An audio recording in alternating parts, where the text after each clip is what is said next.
Hey guys, tonight we begin with a detective story set 2,000 years in the past, a mystery with clues of fragile manuscripts and brief mentions by Roman historians. Our missing person is Jesus of Nazareth, and our task is to discover what we can historically know about him, putting aside theology and later legend.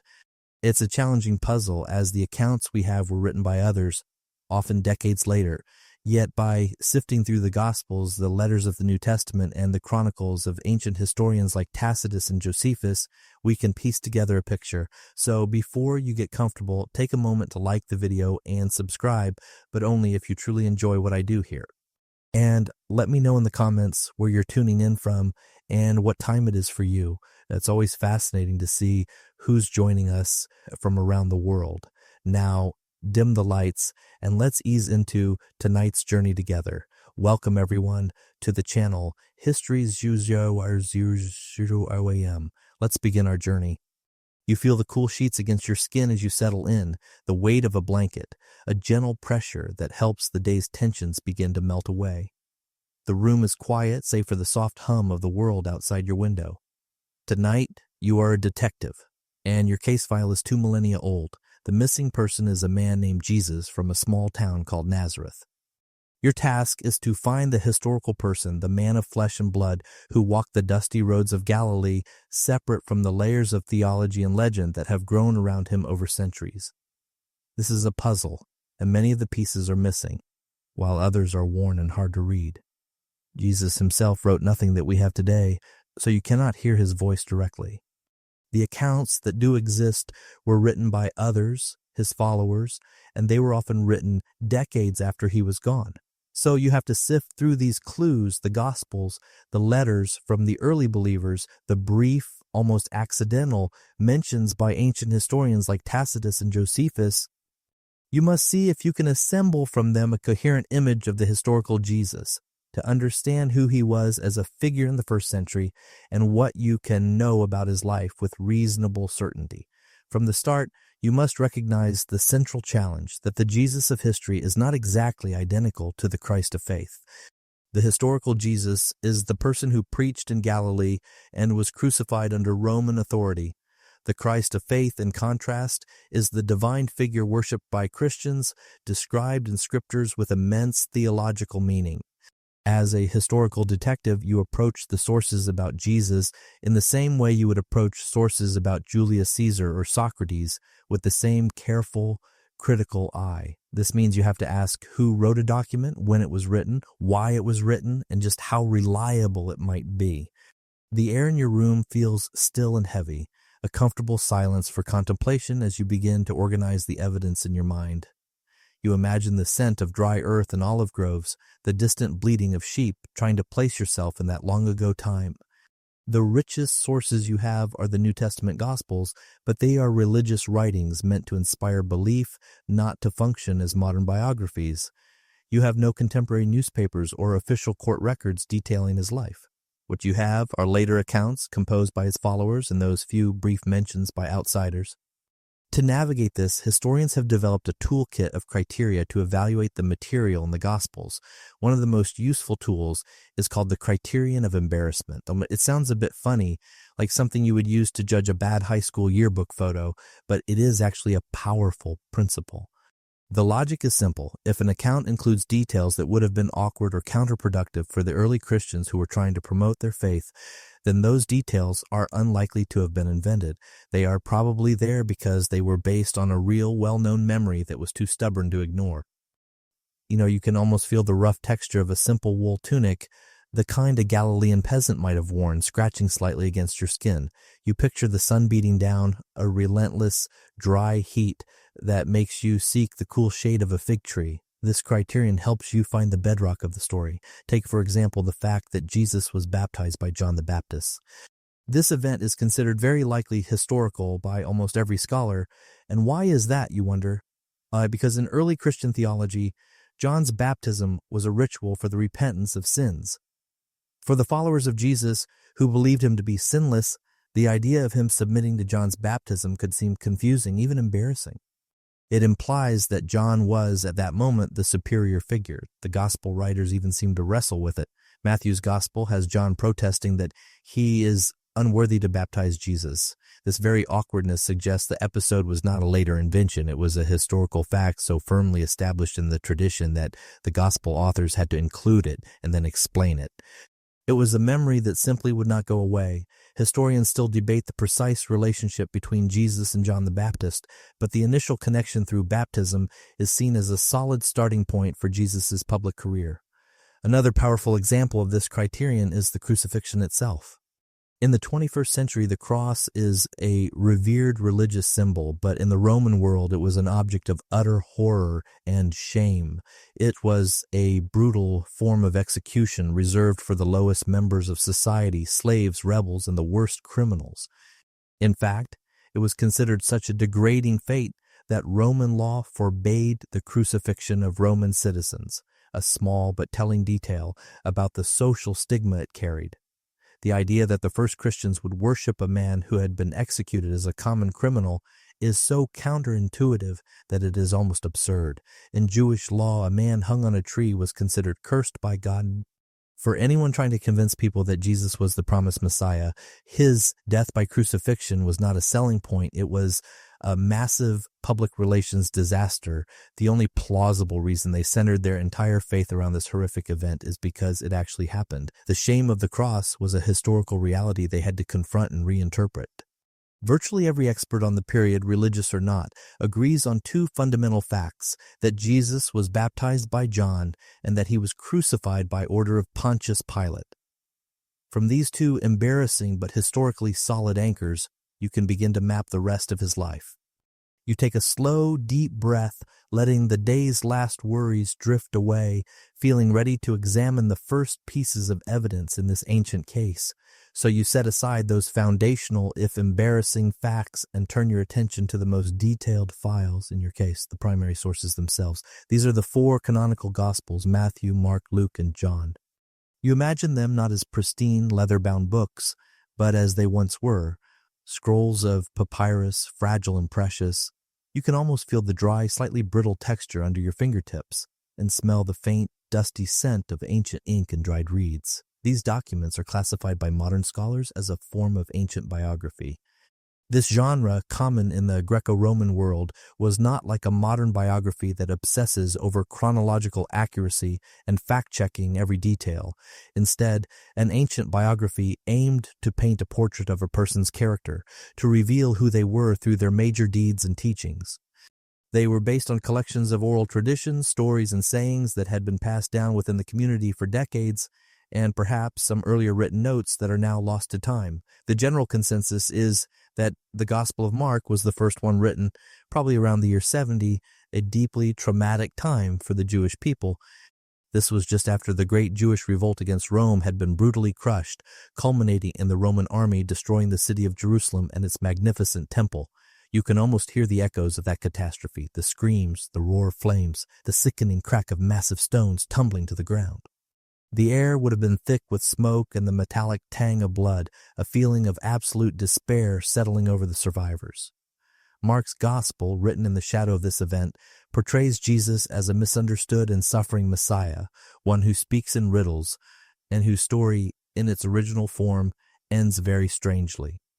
The other Gospels, Matthew and Luke, were likely written a decade or two later, somewhere between the years 80 and 90. It seems pretty clear to scholars that their authors use Mark's Gospel as a primary source, a kind of foundational blueprint for their own accounts. They follow Mark's general narrative structure, but they also add more material, including detailed stories about Jesus' birth and many more of his teachings. This is where you encounter one of the great puzzles of New Testament scholarship, the hypothetical Q source. You see, Matthew and Luke share a significant amount of material, mostly sayings of Jesus, that is not found in Mark. To us, this has led many scholars to theorize that they both had access to another, now lost document, a collection of Jesus' sayings that they referred to simply as Q, from the German word for source, Quell. Nobody has ever found a copy of Q. It is the ultimate historical cold case, but its existence would explain the shared material neatly. Then you have the Gospel of John, which was probably the last to be written, perhaps around the year 90 or even 100. John is very different from the other three. It has a unique timeline, different stories, and it presents Jesus not as a secretive Messiah, but as an openly divine being who delivers long philosophical discourses about his own identity. You get the sense of a different author with a different purpose. These differences alert you, the detective, that each author was an evangelist, not a neutral observer. They were writing to promote faith in Jesus, shaping their narratives to highlight certain truths for their specific communities. Consider the birth stories. Only Matthew and Luke include them, and their accounts are quite different. Matthew gives you a star and wise men from the east. Luke gives you a manger, shepherds, and a choir of angels. It's unlikely they were working from official birth records from Bethlehem, which probably didn't keep records for poor people anyway. More likely, they were crafting theological prologues, creating narratives to express the significance of Jesus' arrival. As a historian, you cannot verify the specifics, though you can accept the plausible core that Jesus was from Nazareth and born near the end of King Herod's reign. The odd and abrupt ending of Mark's gospel is another fascinating clue. The oldest manuscripts of Mark end with the women discovering the empty tomb, and they are so terrified that they run away and tell no one. That's it. The story just stops. It's such a jarring and unsatisfying conclusion, like a movie that cuts to black right at the climax, that later scribes actually added longer, more triumphant endings, which are the ones you find in most Bibles today. But that original stark ending makes you wonder about Mark's intention. Perhaps he wanted to leave the reader in a state of awe and uncertainty. You feel a shiver, not of cold, but of mystery, imagining the women standing in the cool, damp air of the rock-hewn tomb, their hearts pounding in the echoing silence, a mixture of terror and wonder on their faces. These documents, with all their complexities and theological agendas, preserve the essential narrative. A teacher from Galilee who gathered disciples, spoke of a coming kingdom, and was executed in Jerusalem. Your job is to peel back the layers of interpretation to find the historical core. While the Gospels give you these rich, detailed narratives, they are not actually the earliest pieces of evidence in your file. For that, you have to turn to a different set of documents, the letters or epistles of a man named Paul. These letters, at least the ones scholars are certain he wrote, are dated to the 50s of the 1st century. This means they were written a good 15 to 20 years before the first gospel Mark was ever set down. You can imagine Paul in a stuffy room in Corinth or Ephesus, perhaps pacing as he dictates his thoughts to a scribe who carefully scratches the words onto a sheet of papyrus. The air is thick with the smell of oil lamps and the faint scent of the nearby sea as he works to untangle some theological dispute in a church he has founded. These letters are your window into the very first generation of Christian belief. Paul is a fascinating and crucial witness, precisely because he was not one of Jesus' original disciples. In fact, he tells you himself that he started out as a violent persecutor of the Jesus movement. He only converted after having what he described as a powerful vision of the risen Christ while traveling on the road to Damascus. From a purely historical perspective, the nature of his vision is less important than what he did next. Critically, Paul knew the people who had known Jesus personally. He traveled and met with them. In his letter to the Galatians, he recounts a trip to Jerusalem he took just a few years after his conversion, which itself was only a few years after Jesus' death. There, he says, he met with James, whom he identifies as the brother of the Lord, and also with Peter, one of the lead disciples, and this is an incredibly important historical anchor. You just don't go around inventing a flesh and blood brother for a purely mythical figure. It would just create needless complications. The casual, matter-of-fact way Paul mentions James strongly implies that Jesus was a real human being with a real family, a fact that was common knowledge in the early movement. You can almost feel the tension in that meeting, the dust of the road still on Paul's sandals as he sits across from the men he once sought to imprison. The room would have been simple, maybe the smell of baking bread drifting in from another part of the house, as these key figures in a new, precarious faith took each other's measure. Paul's letters may not retell the story of Jesus' life in the way the Gospels do, which is an odd detail historians often discuss. He says almost nothing about Jesus' parables or healing miracles. Instead, his focus is almost entirely on the theological meaning of Jesus' death and resurrection. Still, scattered throughout his writings, he confirms a number of key historical facts. He states that Jesus was born a Jew from the lineage of King David. He knows that Jesus had a Last Supper with his disciples on the night before his death, and he even quotes the words spoken over the bread and the wine, indicating this ritual was already established. Paul repeatedly emphasized the crucifixion, treating it as a non-negotiable historical event. And most importantly, he provides the earliest written account of the belief in Jesus' resurrection.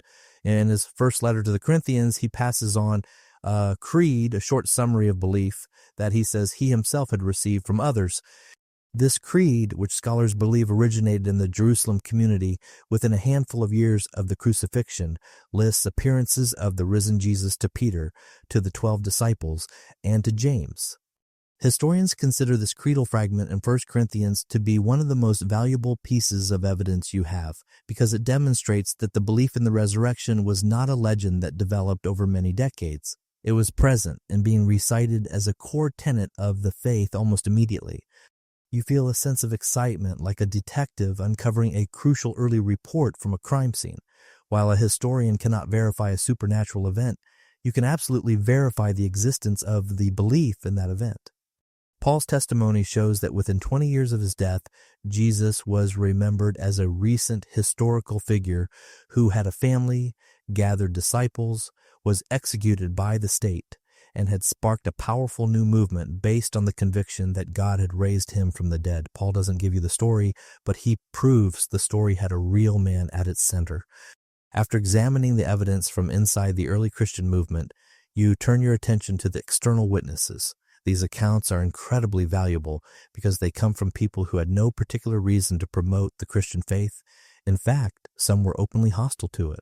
Your first and perhaps most important non-Christian witness is a Jewish historian named Flavius Josephus.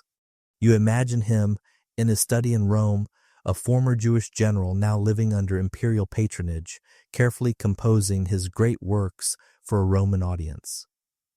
The room is quiet, lit by the gentle flicker of an oil lamp that casts long shadows on the walls lined with scrolls. The air smells of parchment and ink as he writes his masterpiece, The Antiquities of the Jews, a sweeping history of his people, completed around the year 93. Josephus was born just a few years after Jesus' execution, so while not an eyewitness, he is a near contemporary, writing within living memory of the events. In this massive work, Josephus mentions Jesus in 2 separate places. The first passage is the more famous and the more controversial one.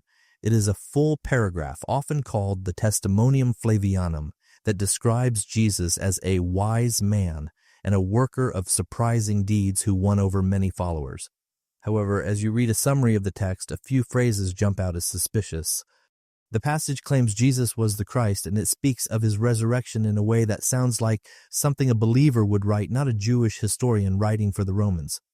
You get the feeling of a detective looking at a document with a forged signature. The ink just seems a little too fresh. And indeed, almost all modern scholars agree that this passage, as it has come down to us, was altered by later Christian copyists who couldn't resist improving Josephus' account to make him sound more favorable to their cause. They likely added a few key phrases to make him endorse Jesus as the Messiah.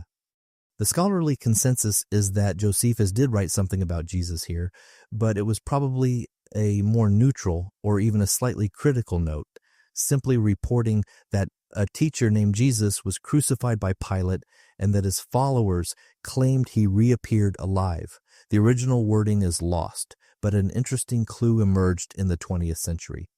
An Arabic translation of Josephus's work was discovered, and this version contains the famous passage but without the most obviously Christian phrases. In this odd detail from a different manuscript tradition provides strong support for the idea that Christian scribes had indeed embellished the original text. So, the testimonium in its original form likely provided a bare-bones historical outline of Jesus' career and fate. You can almost feel the dry desert air of Judea as you contemplate this puzzle, the sense of history being a living thing, shaped and reshaped by the hands that passed it down. But there is a second reference to Jesus in Josephus's work, and this one is a historian's dream. It is shorter, more casual, and almost universally accepted as completely authentic. Later in his history, while recounting the events of the year 62, Josephus describes the actions of a corrupt high priest named Ananus. As a brief aside, Josephus mentions that Ananus had a man named James executed by stoning. He then identifies this man as the brother of Jesus who was called Christ. And this small clause is historical gold. Josephus mentions Jesus in a nonchalant way, assuming his readers will know who he is talking about. It confirms, just as Paul's letters did, that Jesus had a real brother named James. And there is simply no reason a Christian scribe would have invented this passage. It serves no theological purpose, and its primary focus is on the illegal execution of James by a Jewish high priest. It is exactly the kind of offhand comment an impartial historian would make. Finding this passage is like finding a perfect, clean fingerprint at a crime scene. It connects all the dots.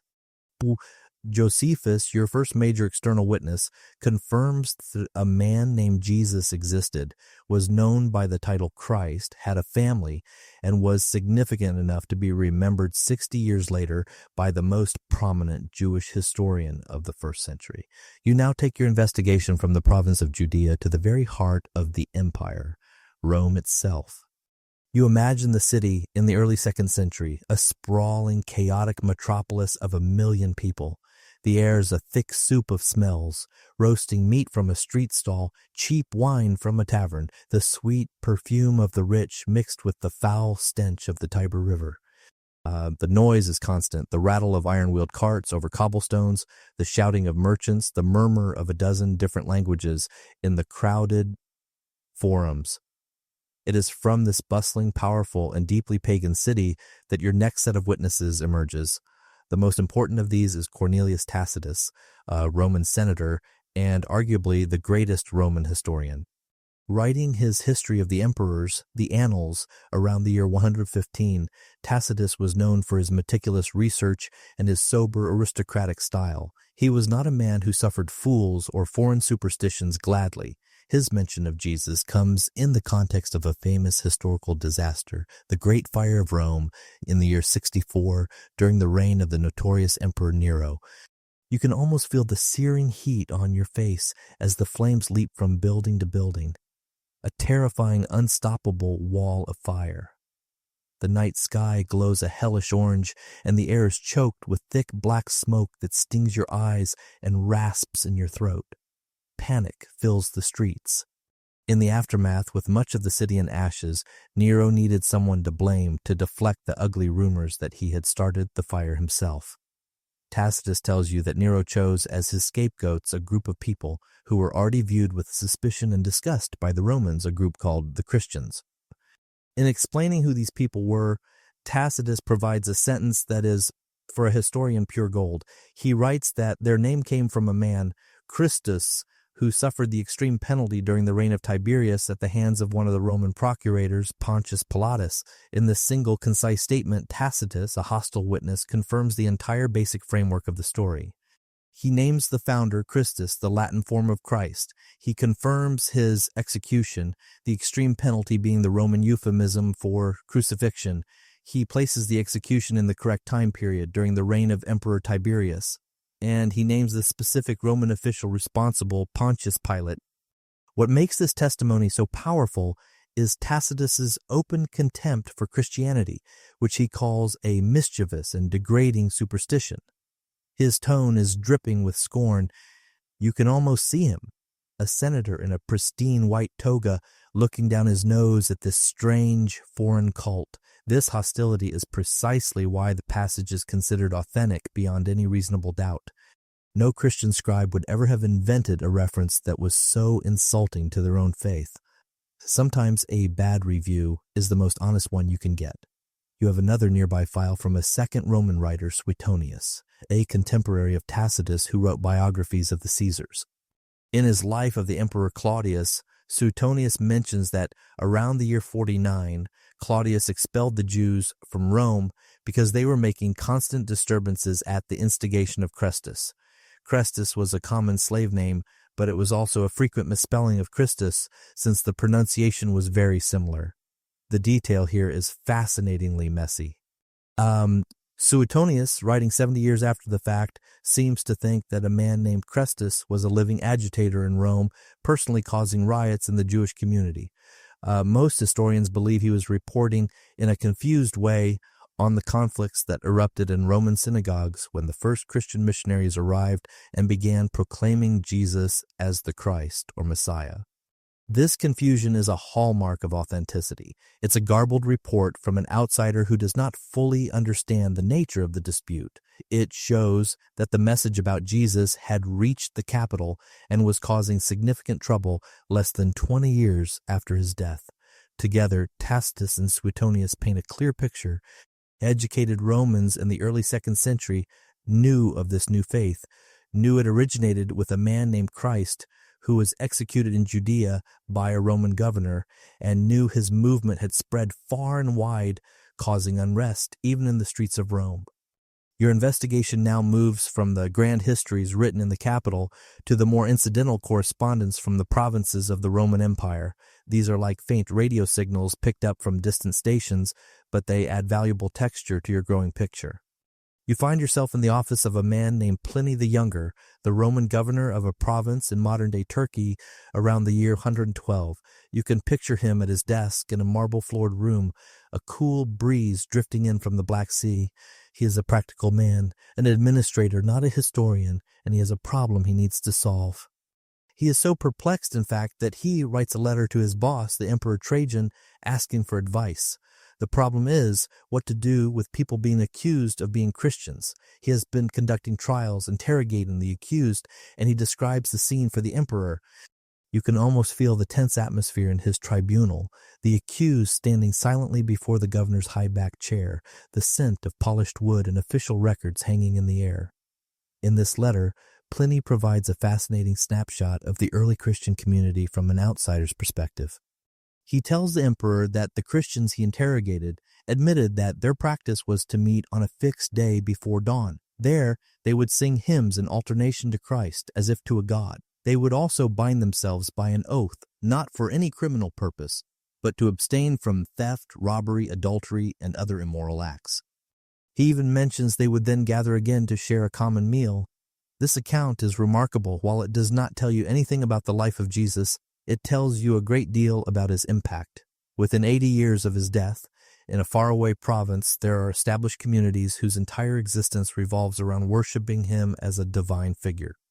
Their loyalty to this Christ is so strong that Pliny notes many would rather face execution than obey his order to curse Christ's name. This letter is a powerful piece of evidence for the historical effect of Jesus, a footprint in the sand showing that a real person had walked there and inspired a movement of incredible devotion. Then you uncover another even more unusual letter.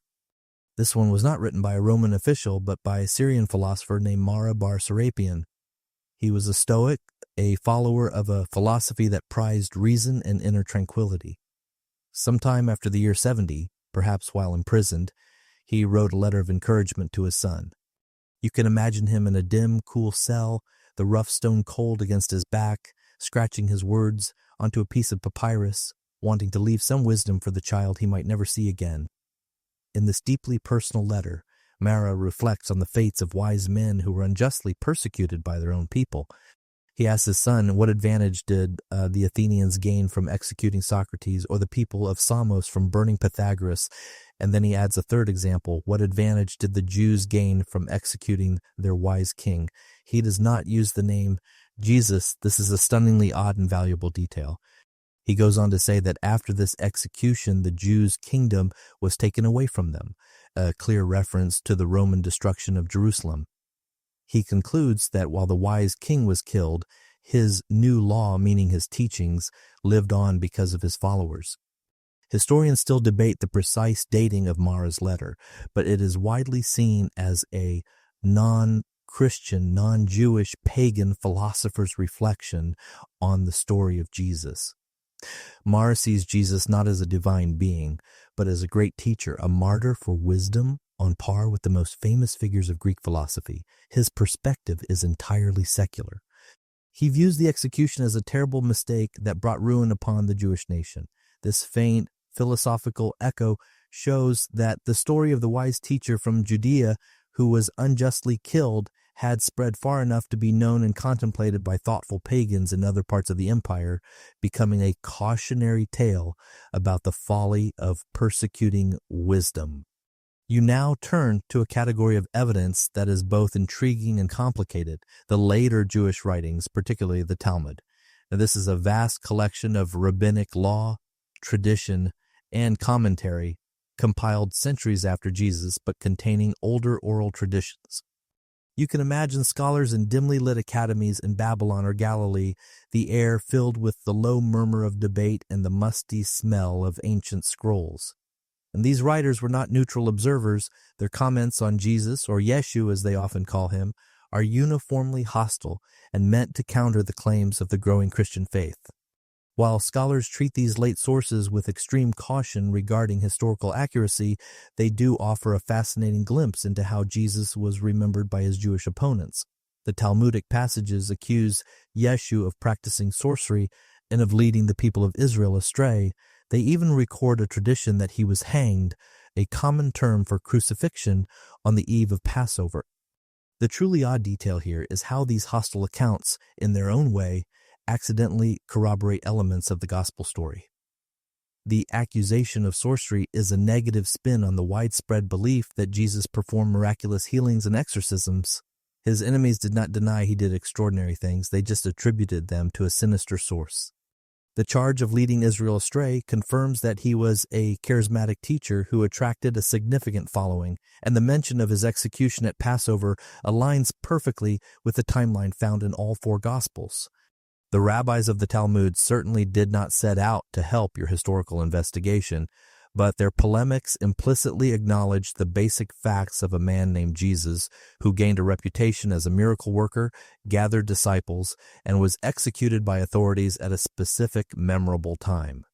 It is like listening to a rival's angry denunciation and realizing their complaints actually confirm the core of their opponent's story. After sifting through these brittle texts and faint echoes, you decide to look for something more solid, something you can touch. You turn to the world of archaeology. You imagine the painstaking work of archaeologists under the hot Middle Eastern sun, the sweat dripping from their brows as they carefully brush away layers of earth. The air is dry and smells of dust and time. Archaeology cannot prove what Jesus said or what he thought, but it can provide stunning confirmation of the world in which he lived, the stage on which this drama unfolded. In 1961, at the ancient Roman port city of Caesarea Maritima, excavators found a block of limestone being used as a step in a ruined theater. When they turned it over, they found a partially damaged inscription. You can feel the jolt of excitement, the intake of breath as the dust is cleared away and the Latin letters become clear. The inscription was from a building dedicated by a man named Pontius Pilatus, the prefect of Judea.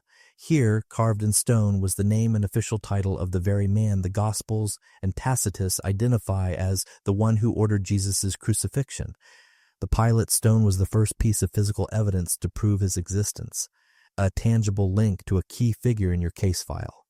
Then, in 1968, an even more sobering discovery was made in a tomb near Jerusalem. An ossuary, a stone box used to hold the bones of the dead, was found containing the remains of a man from the 1st century named Yehohanan. As archaeologists examined the bones, they found something chilling. The man's right heel bone was still pierced by a 7-inch long iron nail, which was bent at the tip with a small piece of olive wood trapped between the nail head and the bone. This was the first and only direct physical evidence of a victim of Roman crucifixion ever found in Judea. You can almost feel the cold, heavy weight of a similar nail in your hand. This grim artifact makes the horror of the crucifixion starkly real. It demonstrates that the practice happened just as the texts describe, and it confirms the use of nails, lending a gruesome authenticity to the gospel accounts. These archaeological finds do not tell you about Jesus himself, but they prove that his world was real, that the characters were not fictional, and that the brutal events were not metaphors. The ground itself holds the memory. With your sources examined, the external corroboration noted, and the physical stage set by archaeology, you can finally begin to sketch a plausible biography. You lay all your files out on a table in your mind and start to piece together the life of the historical Jesus. You begin, as all stories do at the beginning, with his birth and early years. The story is set in a region called Galilee in the north of ancient Israel. You can picture the landscape. It is not a barren desert, but a land of rolling green hills, fertile valleys, and the vast, sparkling freshwater sea that bears its name. Oh, the air is warm and smells of olive groves, wildflowers, and the damp earth after a rare rain. This was a heavily Jewish region dotted with small farming villages, but it was also surrounded by the influence of larger, more worldly Greco-Roman cities, and looming over everything was the reality of Roman occupation, a constant source of tension, taxation, and a deep longing among the people for divine deliverance. Into this world, Jesus was born. Historians generally place his birth sometime around the year 4 BCE. This might seem odd since our calendar is supposed to be based on his birth, but the calculation that set the year 1 was made centuries later and was slightly off. The Gospels tie Jesus' birth to the final years of the reign of King Herod the Great, a notoriously cruel but effective client king of Rome, and historical records tell us that Herod died in 4 BCE. So Jesus was likely a young boy when the infamous Herod passed from the scene. His hometown was Nazareth, which by all accounts was a small and fairly insignificant village at the time, nestled in the Galilean hills. You can imagine it as a cluster of simple stone and mud brick houses, a place where everyone knew everyone else, filled with the sounds of children playing in the dusty lanes and the clucking of chickens. The Gospels name his mother as Mary and his legal father as Joseph. They also tell you that Jesus had a family, listing 4 brothers, James, Joseph, Judas, and Simon, as well as unnamed sisters. This detail of a large ordinary family grounds him firmly in the realities of human life. His father Joseph is described by the Greek word tekton. This is usually translated as carpenter, but the word had a broader meaning. A tekton was a general craftsman or artisan, someone who worked with wood, but also possibly with stone or metal. He was a builder, a village handyman. Scholars debate the family's economic status, but it was likely a humble working-class existence. You can almost feel the rough texture of wood under your hands, the solid weight of a stone hammer, the scent of sawdust filling the air as Jesus learns his father's trade.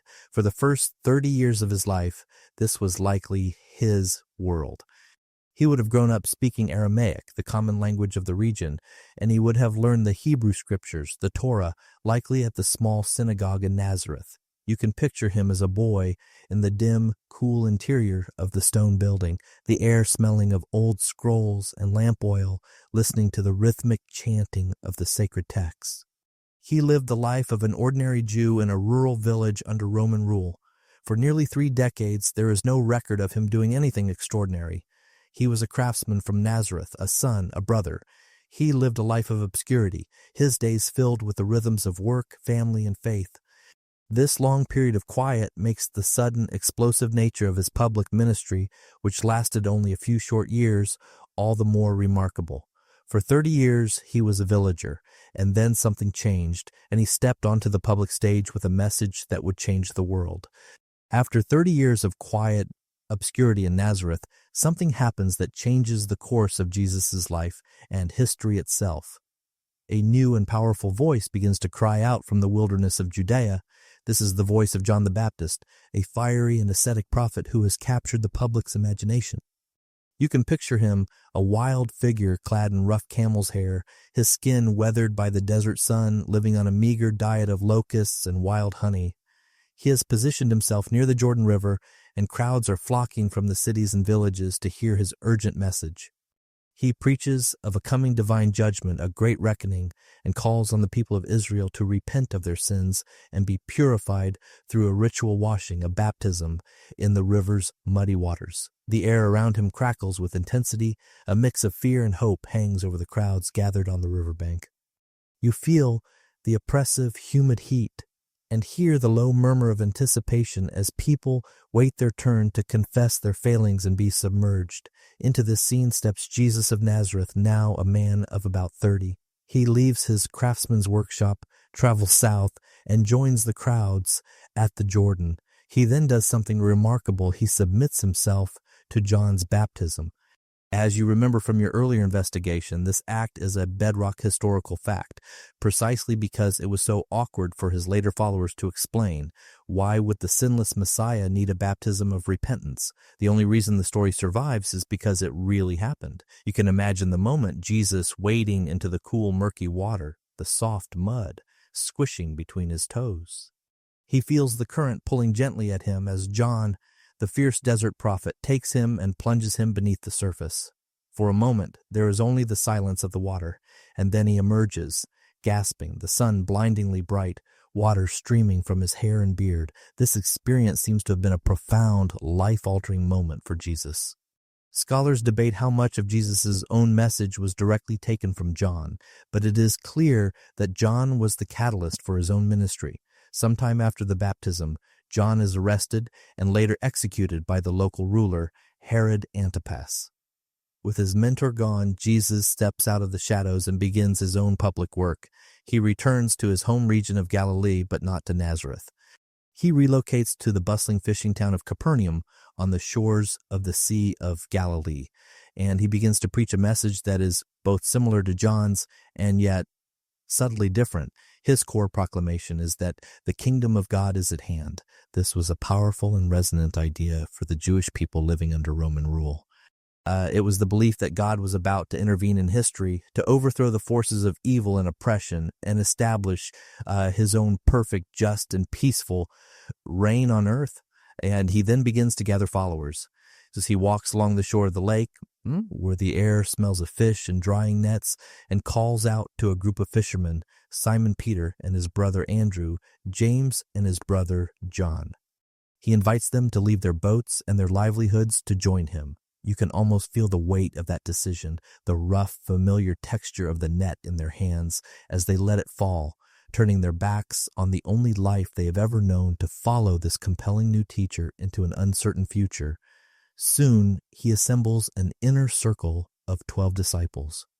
This number was not accidental. It was a deeply symbolic act. By choosing 12, Jesus was making a powerful statement that he had come to restore the 12 tribes of Israel, to gather the people of God into a new community. This odd but deliberate detail suggests a grand vision from the very beginning of his ministry. From an unknown craftsman, Jesus had become a prophet with a revolutionary message and a dedicated band of followers. And the stage was now set. Based in Capernaum, Jesus' fame begins to spread like wildfire through the towns and villages of Galilee. He is not just a wandering preacher with an interesting message. He quickly gains a powerful reputation as a healer and an exorcist. From a historical standpoint, the crucial fact is not whether you can prove these miracles happened in a supernatural sense, but that his contemporaries, both friends and enemies, believed that he performed them. Crowds of desperate people begin to seek him out. You can imagine the scene, a chaotic press of bodies, the air thick with the smell of sickness and dust, the constant clamor of people crying out for help. They bring him the lame, the blind, the paralyzed, and those believed to be tormented by evil spirits. And according to the tradition, he heals them. You can almost feel the collective gasp of the crowd as a man known for being crippled stands up and walks, or the stunned silence that follows the calming of a person in a fit of torment. His reputation as a miracle worker, a fact even his enemies acknowledged by calling it sorcery, is what likely drew the massive crowds and explains his meteoric rise in popularity. He was not entirely unique in this. There were other Jewish holy men in that era, like Hanina ben Dosa, who were famous for their prayers that supposedly brought healing or made rainfall, but there was an authority and accessibility to Jesus that seemed to set him apart. However, his actions and his teachings soon brought him into conflict with some of the established religious groups and their leaders. While the Gospels may dramatize these conflicts, historians agree that Jesus' interpretation of the law and social custom was a source of real tension. A key area of dispute was the observance of the Sabbath, the day of rest. You can picture the charged atmosphere on a sunny Sabbath afternoon. Jesus and his disciples are walking through a field, and his hungry followers begin to pluck heads of grain to eat. To some religious observers, this constituted work and was a violation of the sacred day. When challenged, Jesus defends his disciples' actions, arguing that human need takes precedence over ritual law. On another Sabbath, he enters a synagogue and heals a man with a withered hand, deliberately challenging the authorities who are watching him. You can feel the disapproving stares, the sharp intake of breath from the pious members of the congregation as he breaks their rules. His willingness to place compassion above strict adherence to tradition was a recurring theme. This also extended to social boundaries. One of the most scandalous aspects of his ministry to the respectable people of his day was his practice of table fellowship with outcasts. He would openly share meals with tax collectors who were despised as collaborators with the Roman occupiers and with people labeled as sinners, those who did not follow the accepted religious codes. In that culture, sharing a meal was a profound sign of intimacy and acceptance. For Jesus to eat with these people was to declare them worthy of God's welcome, an act that horrified the religiously upright. Another unusual detail about his movement was his remarkably open attitude toward women. In a society where the public roles of women were severely restricted and rabbis did not typically teach female students, Jesus welcomed women into his circle. The Gospels name several women like Mary Magdalene, Joanna, and Susanna, who traveled with him and his male disciples and even supported his ministry financially. This was highly unconventional and speaks to the inclusive and boundary-breaking nature of his message about the kingdom of God. His combination of miraculous power, challenging teachings, and radical social inclusion made him a beloved figure to the poor and the marginalized, and an increasingly dangerous and unpredictable one to the guardians of tradition and order. The conflict was beginning to build. After a period of ministry in Galilee, which may have lasted anywhere from 1 to 3 years, Jesus makes a fateful decision. He sets his course for Jerusalem, the religious and political heart of the Jewish nation. He plans to arrive during the festival of Passover, the most important and crowded time of the year. You can feel the sense of purpose, the deliberate finality of this journey south, the dust of the road coating your sandals as you walk with the throngs of other pilgrims. Jerusalem at Passover is a city strained to its breaking point. The normal population swells with hundreds of thousands of visitors from all over the Roman world. The air is thick with the scent of roasted lamb, incense, and the press of too many bodies in the narrow, winding streets. There is a palpable energy in the city, a mixture of joyous religious celebration and simmering nationalist resentment against the Roman soldiers who patrol the walls, their presence a constant galling reminder of foreign occupation. It is a powder keg waiting for a spark. Jesus' arrival in the city is anything but quiet. The Gospels describe a scene of popular acclaim where crowds greet him as he enters, spreading their cloaks and palm branches on the road before him. While the details may have been shaped by the Gospel writers to echo ancient prophecies of a coming king, the core of the event is plausible. He enters the city not as a quiet pilgrim, but as a public figure with a large following, and his procession would have undoubtedly attracted the nervous attention of the authorities. For a few days, he teaches in the temple courts, engaging in sharp debates with the religious leaders, his words drawing crowds and increasing the tension that hangs in the air like the oppressive humidity before a storm. Then he does something that makes his arrest and execution almost inevitable. He walks into the vast, bustling outer court of the temple, the court of the Gentiles. This area was a marketplace, filled with the sounds of bleating sheep and the sharp cries of merchants. Here, pilgrims could buy ritually pure animals for sacrifice, and they could exchange their Roman money for the special temple currency required for the annual tax. This was an odd but necessary system, as Roman coins bearing the image of the emperor were considered idolatrous and could not be used in the sacred precinct. Into this noisy, chaotic, but officially sanctioned marketplace, Jesus walks with burning intensity. You hear the sudden, shocking crash as he begins to overturn the tables of the money changers. Coins scatter and spin across the stone pavement. He kicks over the cages of the dove sellers, and the birds explode into the air in a panic. You see the stunned, angry faces of the merchants, the shocked gasps of the pilgrims as he drives them out. Scholars debate Jesus' precise motivation for this act, but most agree it was a prophetic critique of the temple establishment. He wasn't just angry about commerce, he was enacting a symbolic judgment against what he saw as a corrupt system that exploited the poor and collaborated with an occupying power. By disrupting the sacrificial system at its source, he was directly challenging the authority and legitimacy of the priestly aristocracy, the Sadducees, who ran the temple. This was not a minor disturbance. It was a direct assault on the heart of their power and wealth. You can almost see them watching from a portico above the courtyard, their faces hardening with cold fury. This single audacious act of protest crossed a line from which there was no return. From that moment in their eyes, Jesus was not just a nuisance, he was a threat who had to be eliminated. The die is now cast. Jesus' public challenge in the temple has made him a direct threat to the priestly establishment. You can imagine the chief priests and elders gathering in a secret late-night meeting in a stone chamber within the high priest's palace. The room is lit by the flickering, oily light of lamps that cast long, dancing shadows on the walls. In hushed, urgent tones, they agree that Jesus must be arrested and disposed of, but they face a problem. His popularity with the Passover crowds makes a public arrest during the day far too risky.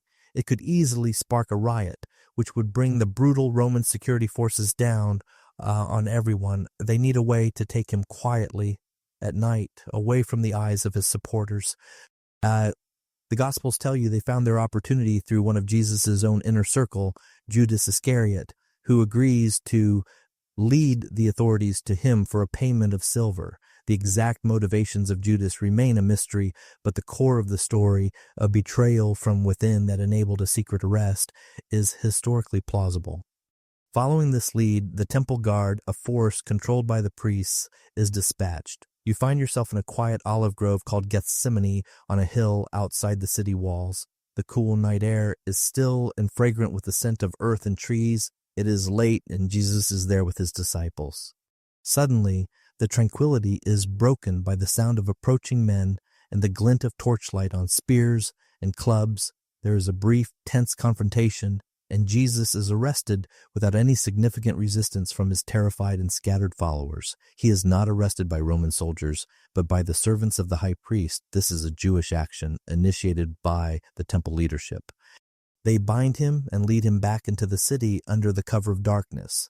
He is taken first to the house of Caiaphas, the acting high priest, for a nighttime interrogation before a council of religious leaders known as the Sanhedrin.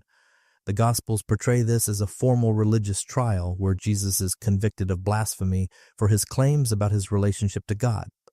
Historically, it was more likely a preliminary hearing, an attempt to gather evidence and formulate a charge that would be effective when they brought him before the final authority. The problem for the council was that under Roman occupation, they did not have the legal power to carry out a death sentence. That right, the right of the sword, was reserved for the Roman governor alone. And the governor, Pontius Pilate, would have absolutely no interest in an internal Jewish theological dispute about blasphemy. So as the sun rises over the city, the temple leaders march Jesus to the praetorium, the Roman governor's headquarters. You can feel the cold, intimidating atmosphere of the place, the stark power of Rome on display in the stone floors, the imposing guards in their polished armor. Here, the charge against Jesus is cleverly changed. It is no longer a religious matter. They present Jesus to Pilate as a political threat, a rebel, a man who has been calling himself the King of the Jews. This was a charge of sedition, a direct challenge to the authority of Caesar, and it was a crime the Romans took with deadly seriousness. Historians debate the historical accuracy of the gospel trial scenes, particularly Pilate's supposed reluctance to execute Jesus. Other historical sources portray Pilate as a cruel and decisive ruler, not one who would agonize over the fate of a provincial troublemaker. The gospel writers may have shaped the narrative to be less offensive to a Roman audience. But whatever Pilate's personal feelings, the political calculation was simple.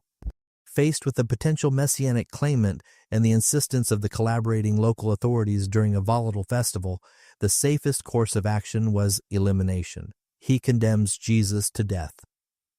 With the verdict delivered by the Roman governor, Jesus is handed over to a unit of Roman soldiers to carry out the sentence.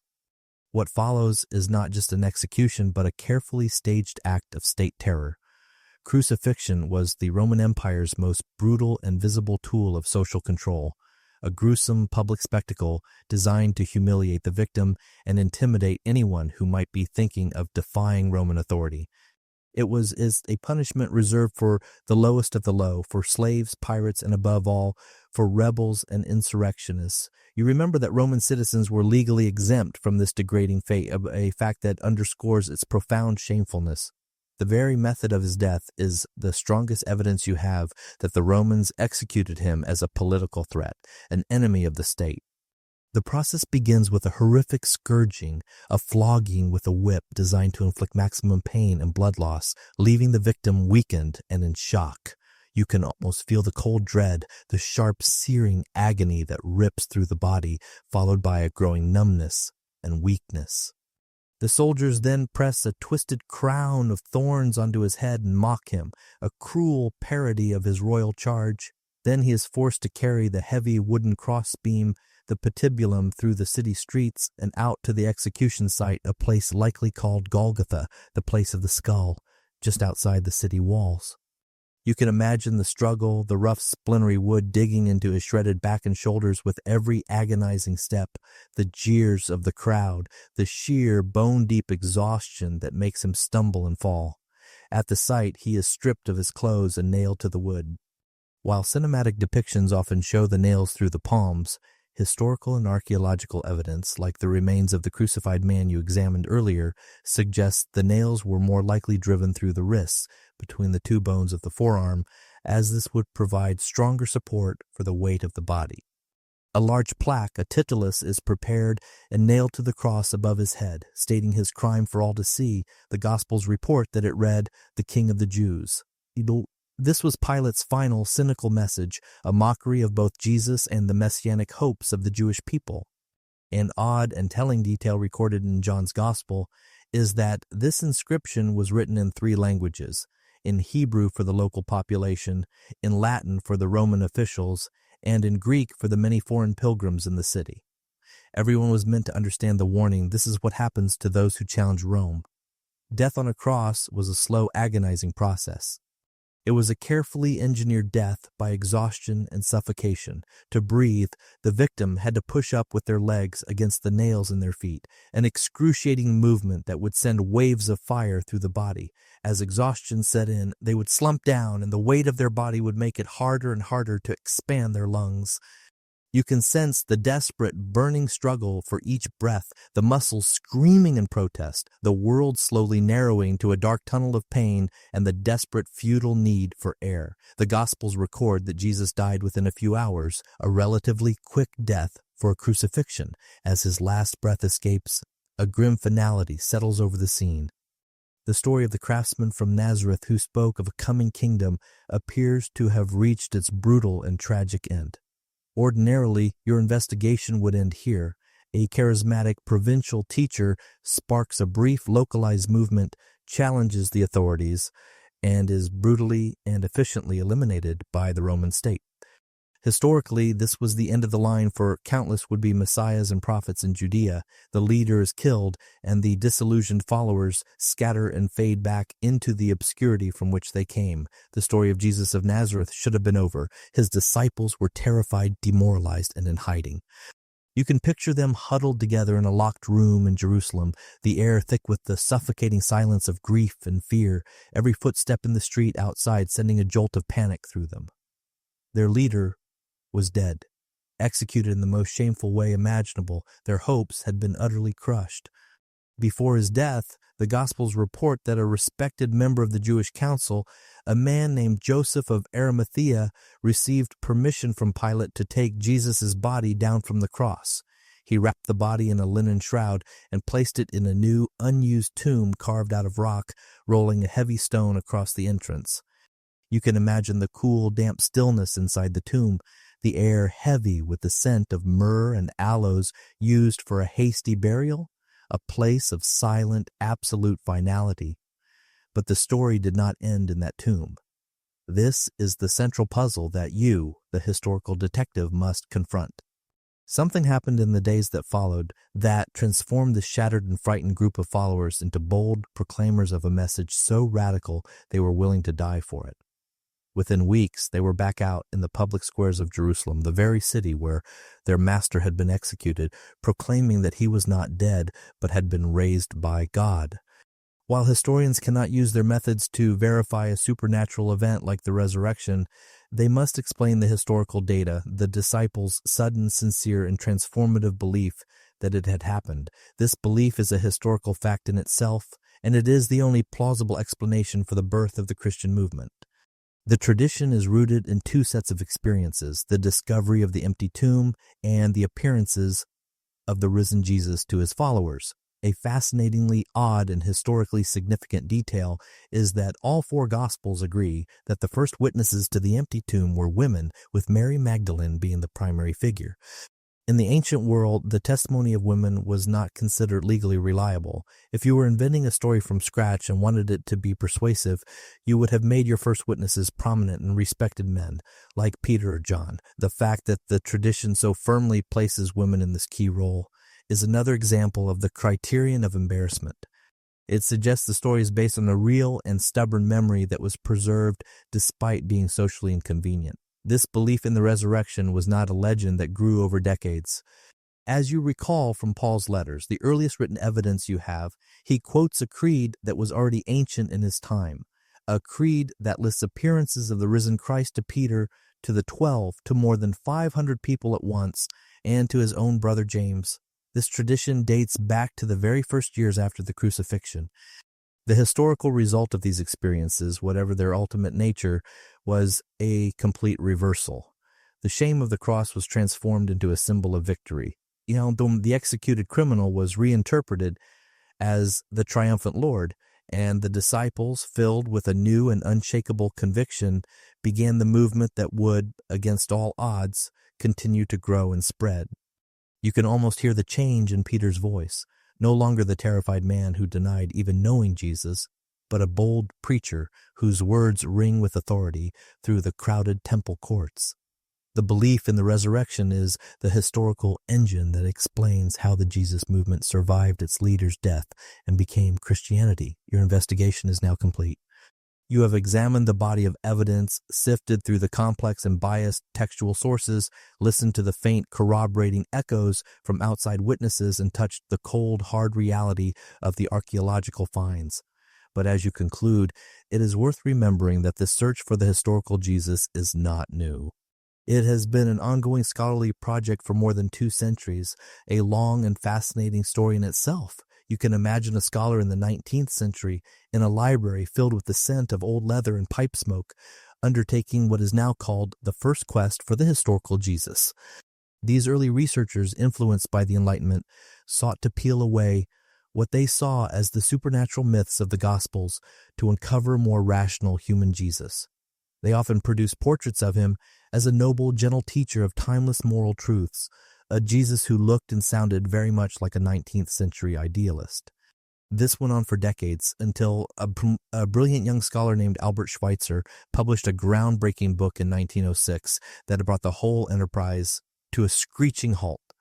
Schweitzer surveyed all of these previous lives of Jesus and came to a devastating conclusion. He argued that each scholar had, in effect, simply created a Jesus in their own image.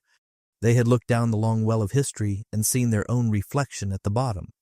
Schweitzer's own analysis of the sources led him to a far stranger and more unsettling figure.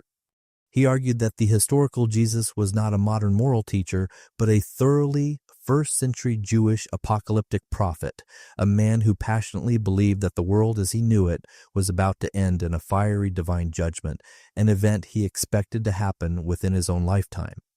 This portrait was so challenging that it led to a period of deep skepticism, with some scholars arguing that we could know almost nothing about the historical Jesus at all.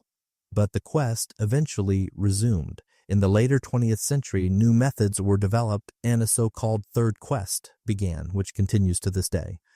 This modern approach is characterized by its determination to place Jesus firmly within his context as a first-century Galilean Jew, using a wealth of new knowledge from archaeology, the Dead Sea Scrolls, and a better understanding of the social and political world of Roman Judea. This has led to a variety of nuanced portraits. Some scholars still see him primarily as an apocalyptic prophet, like Schweitzer did. Others emphasize his role as a teacher of subversive wisdom. Some focus on his role as a social reformer and founder of an inclusive community. A group in the 1990s, the Jesus Seminar, even used the odd method of voting with colored beads to determine which of his sayings they thought were authentic. Through all of these debates and shifting perspectives, however, a firm and durable consensus has emerged. The current scholarly debate is not about whether Jesus existed, but about how best to interpret his aims and his message. The idea that Jesus of Nazareth was purely a myth, a figure invented by the early church, is a fringe theory that has been almost universally rejected by professional historians, biblical scholars, and classicists. The evidence, as you have seen, is simply too strong. The multiple independent sources, the embarrassing details, the hostile testimonies, and the archaeological context all converge on one conclusion.